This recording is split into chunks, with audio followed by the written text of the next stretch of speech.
Here we go! Why are you so fixated on me? Because you're my friend. Just give up and let me cut you down already! What? Universal pool! Oh, bro, this looks so cool, man. I'm Kirinia, the lightning dragon. Okay, Indra's arrow. Bro, he's gonna kill him.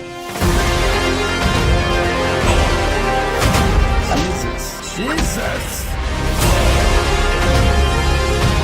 Ooh, bro. They're both gonna die! Yeah, they're both gonna die, aren't they? Is it a cliffhanger?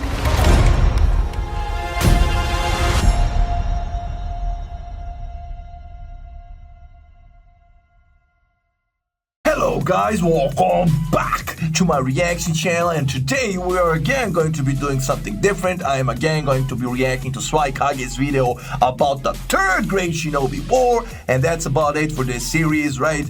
The first and second were well explained by him. I hope he has more details for the third one. And you guys also told me in the comments that the Hyuga incident with the cloud happened after the third Great Shinobi War, right? And that's why Hiro didn't agree to all of that, because he wanted to prevent the fourth one from happening, but it happened eventually, so, right? So yeah, that was dope, I'm looking forward to this video, so hey, I ain't gonna prolong this that much. If you enjoy my reactions, feel free to share, subscribe, like, leave a comment, ring the bell for notifications, guys, follow me on Instagram, join my Discord server, and my Patreon page. Without further ado, man, let's jump right into this reaction. Let's go. Hey fellas, how's it going? Swagkage here. Hello? And today we're going to be wrapping up my little Ninja War mini-series by taking a look at the third Great Ninja War, the last one that takes place off. Obito, Kakashi, Minato, all that. Obito losing his life, Minato destroying everybody alone and all that. Yeah. That's the third one, so let's go. Screen. So out of all of Naruto's global conflicts, with the exception, of course, of the fourth Great Ninja War, this is the one that we know the most about, or it's at least the one that we're told the most about directly. We're never told exactly how much time passes between the end of the second war and the start of this one, but I'd assume it's around the 10 to 15 year range, since Nagato, Yahiko, and Konan seem to be about that much older. Again, this is just a guess. Like I said, we don't actually know, but what I can say for sure is that the war did take place at least 10 to 15 years before the start of the series, since it obviously precedes the Nine Tails attack and, by extension, Minato's death, both of which happened the day Naruto was born. Speaking of Minato, as I'm sure many of you already know, he was a pretty big deal throughout this war. Like Tsunade in the second war before him, Minato was probably Konoha's most valuable asset. His skill with the flying Raijin jutsu made engaging him almost impossible, and conversely allowed him to quickly and efficiently tear through enemy forces. Even two of the fastest ninja in the world, the future 4th Raikage A and the 8-Tails Jinchuriki Killer B, struggled to keep up with him. As a matter of fact, I think it'd be more accurate to say that he easily outpaced both of them at the same time. So to the average ninja, which made up the overwhelming majority of the military forces participating in this war, Minato was probably pretty scared. Well, listen, I don't know about outpaced both of them at the same time, considering that B was ready for him. If you remember,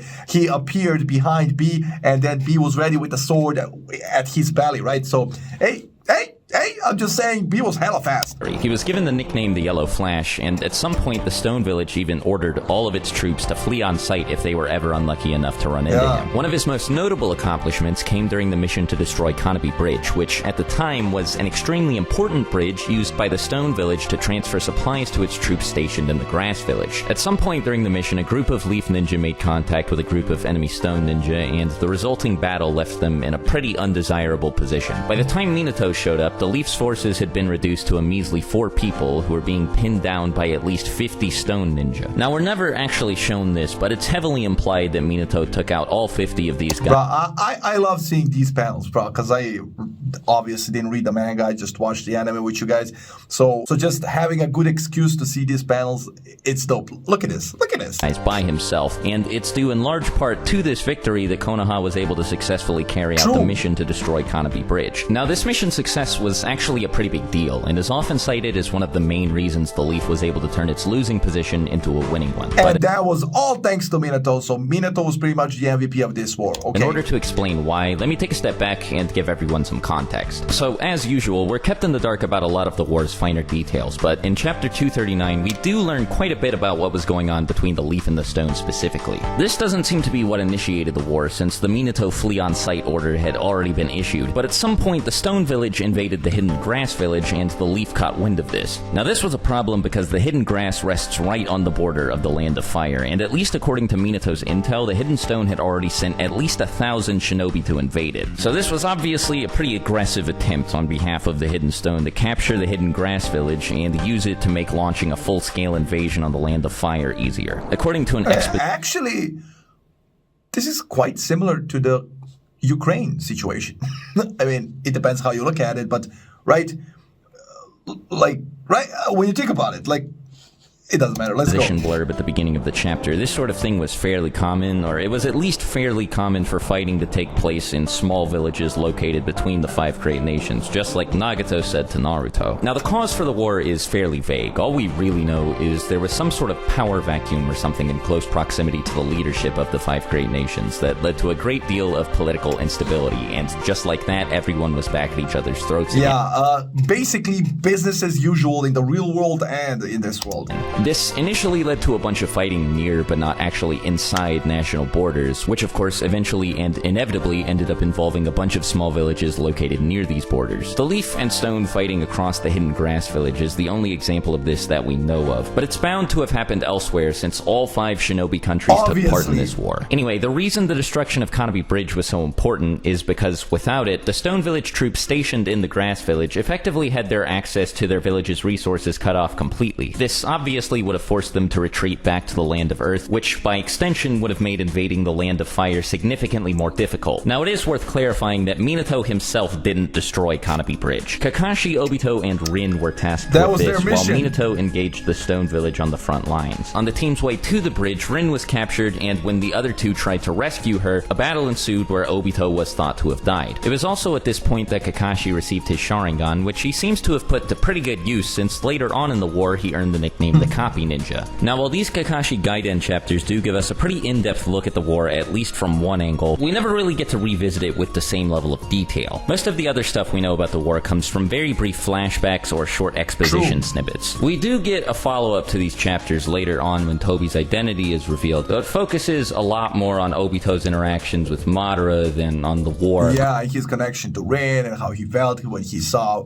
Kakashi stabbing, explaining all of that. So yeah, he didn't really, we might have gotten some little details hidden here and there in that chapter, but right, so yeah, I'm guessing that was the case. It wasn't that much about the war, it was about Obito going on outside the cave. Fortunately, we are shown something pretty major during this flashback series, Rin's death, which is tragically at the hands of Kakashi. Now, since we've all already seen this, I don't think I really need to go over it, but I would like to focus on a lot of the background details here. So first of all, Kakashi and Rin were fighting ninja from the Mist Village, and since we already confirmed that both the Stone and the Cloud villages took part in this war, this is the 4th of the 5 great nations that we've been able to identify as an active participant. Now, what's a lot more interesting than the Mist's involvement is what they were planning to do here. As I'm sure many of you remember, Kakashi only killed Rin because she asked him to. And this was because she'd recently been turned into the 3 Tails Jinchuriki by the Mist Village, and they were going to pretend to pursue Kakashi and Rin all the way back to the land. That was so dubious of them, bro, right? Diabolical. And then, they wanted to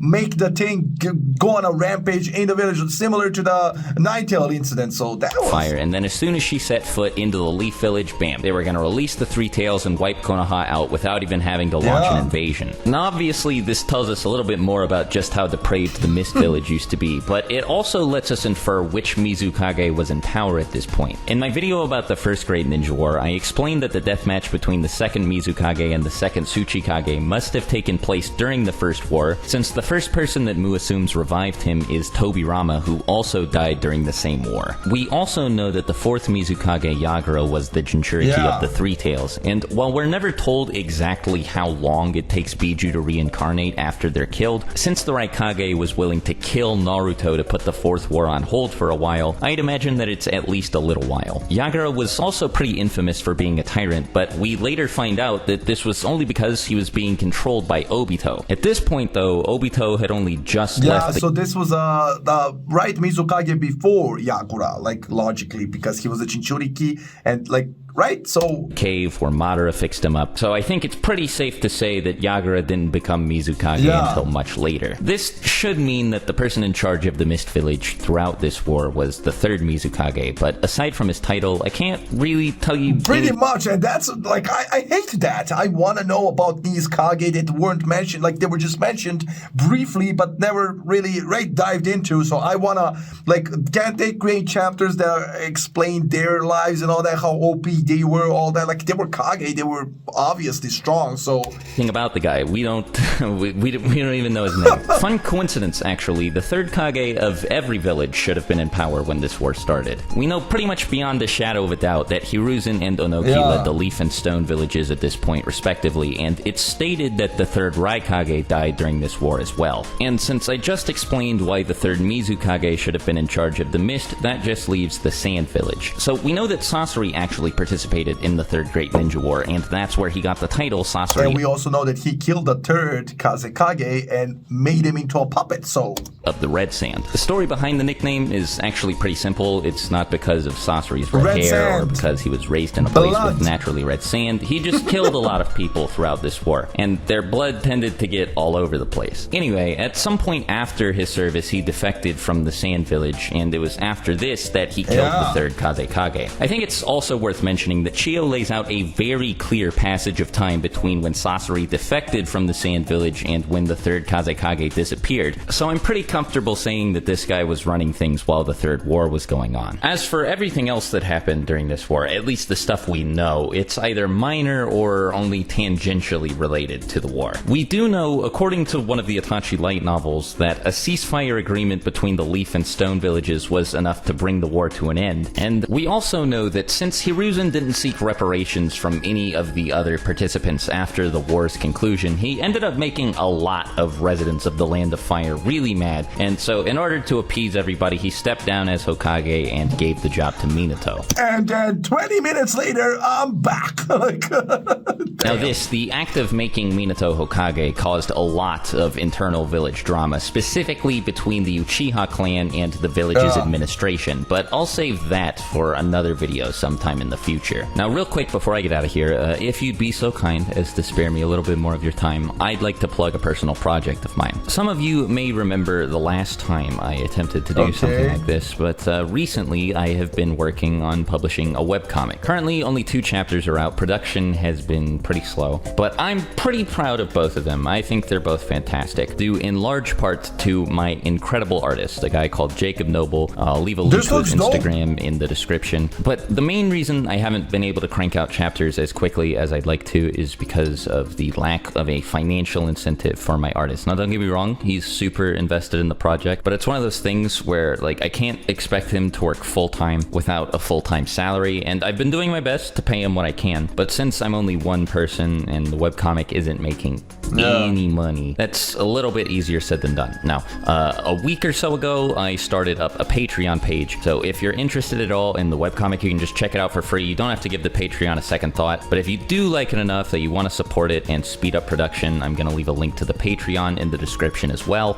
Don't feel pressured to, I just figured I'd mention it. Anyway, as always, thanks for watching. Okay, that was dope, that was nice of him. Go support him on his Patreon page if you guys can, of course, and if you want, these panels look dope, so he has a personal project. It kind of looks dope, so he's creating his own story. Hey, I'm gonna go personally and check it out. So, but anyway, yeah, that was a nice little recap of the Third Great Shinobi War. I enjoyed it, not gonna lie. Okay, and it is interesting, like all the third Kage were in power when that Third Great Shinobi War happened. And yeah, he was stepping down because he didn't seek for reparations, and then that caused turmoil in the village, and then later on he's like, hey, I'm back, Minato's dead. Damn, Hiruzen did a lot of things in the wrong way, but hey, he had good intentions behind all of them, so I love him. He's a good character. He really is. People troll him, like he promised Minato one thing, that he behaved inappropriately towards Naruto, like, but he was there for Naruto. We saw it. Like, he obviously didn't want to pamper him. It was a secret. He's Minato's child, so he couldn't really be around him 24/7. And listen, we can debate this all we want, but Hiruzen was a great character. Like, just his voice and narration were enough for me to just be like, yeah, bro. Again, of course, I enjoyed this video, guys. I'm not gonna prolong this that much. Hope you enjoyed the reaction, and I'll see you in the next one. Go follow him if you want to support his Patreon page and all that. So yeah, that being said, stay safe, love you, enjoy, and bye.